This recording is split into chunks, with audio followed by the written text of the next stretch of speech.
앞서 특검은 김건희 씨가 윤석열 전 대통령과 함께 명태균 씨로부터 여론조사 결과를 무상으로 제공받고 그 대가로 김영선 전 의원 공천을 약속했다고 봐 징역 4년을 구형했습니다. 김영선이 좀 해줘라 그랬는데 이게 말이 맞네. 하여튼 당선인 이름 팔지 말고 그냥 미르라고 했어요. 지금 전화해서. 예, 고맙습니다. 당연하죠. 하지만 재판부는 무죄를 선고했습니다. 김 씨는 요구하지도 않은 여론조사 결과를 명 씨가 일방적으로 전달했다고 봤고 김 씨가 그 대가로 김 전 의원 공천을 약속했다고 단정하기 어렵다는 겁니다. 김영선에 대한 공천을 확언하였다면 명태균이 여러 사람들에게 지속적으로 연락하면서 김영선을 공천해 줄 것을 부탁하지는 아니하였을 것입니다. 특검은 김 씨 부부가 2억 7천만 원 상당의 여론조사 결과를 무상으로 받았다고 봤지만 재판부는 이들이 여론조사를 통해 재산상 이득을 취했다고 보기 어렵다는 논리를 펼쳤습니다. 명 씨가 김 씨 부부에게만 별도로 제공한 것이 아닌 점 등도 고려했고 국민의힘 공관위에서 김영선 전 의원을 정상적으로 공천했다고 판단했습니다. 김 씨는 두 가지 혐의에 대한 1심 재판을 더 받고 있습니다. 통일교 교인의 국민의힘 집단 입당 혐의와 공직을 대가로 서희건설 등에서 금품을 받은 이른바 매관매직 혐의 재판입니다. 또 2차 특검법이 통과돼 김 씨는 관저 이전 의혹, 서울 양평고속도로 종점 변경 의혹 등도 수사를 추가로 받을 가능성이 높습니다. 이 같은 혐의의 유무죄 판단에 따라 앞으로 김 씨의 형량은 바뀔 수 있습니다. MBC 뉴스 남효정입니다. 명태균 게이트 관련 혐의도 무죄가 나왔잖아요. 그러니까 여론조사를 무상으로 제공받은 건 맞는데 김건희 씨가 먼저 요구하지 않았다? 그리고 사실 누가 이런 일에 계약서를 쓰는지는 모르겠지만 계약서도 없었다. 이런 설명들이 나왔죠. 네, 맞습니다. 재판부는 명태균 게이트와 관련해 징역 4년을 구형받은 김건희 씨에게 무죄를 선고했습니다.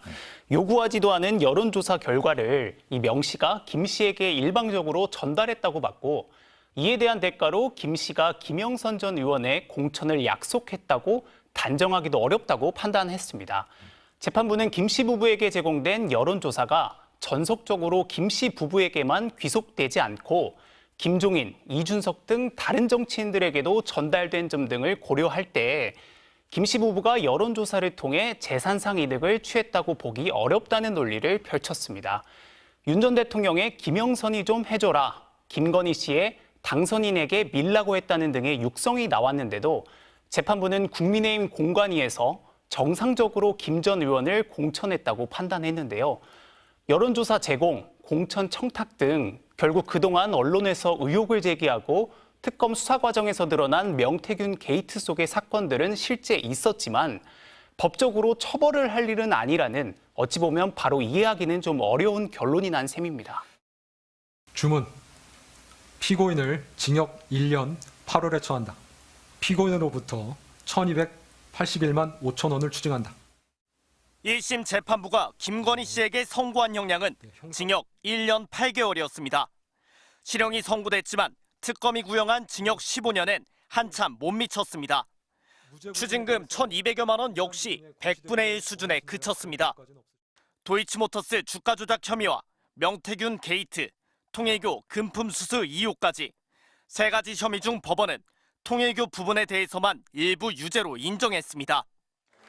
김 씨가 통일교 측의 청탁을 들어줄 생각으로 샤넬백과 그라프 목걸이를 받았다고 본 겁니다. 고가의 사치품을 뿌리치지 못하고 수수한 다음 이를 가지고 자신을 치장하는 데 급급하였습니다. 하지만 김 씨가 도이치모터스 주가 조작에 적극 개입하거나 명태균 씨의 무상 여론조사를 대가로 김영선 전 의원의 공천을 약속했다고 보긴 어렵다며 나머지 두 혐의에 대해선 무죄를 선고했습니다. 이 부분 공소사실에 관하여는 주문에서 무죄를 선고하기로 합니다. 정치자금법 위반 공소사실은 범죄 증명이 없습니다. 재판부는 이번 판결이 엄격하게 증거에 따른 판단임을 강조했습니다. 재판부는 헌법 제103조에 의거 증거에 따라 판단하였음을 말씀드립니다. 구형량보다 크게 줄어든 형량에 김건희 씨 측은 특검 수사가 정치적 수사란 점이 드러났다고 주장했습니다. 구형량이 사실은 정치적 목적에 의해서 대단히 과장돼 있었습니다. 특검은 법리적으론 물론이고 상식적으로도 납득하기 어려운 논리라며 유죄 부분의 양형 판단도 매우 미흡해 항소할 예정이라고 밝혔습니다. MBC 뉴스 윤수환입니다. 형사보상 안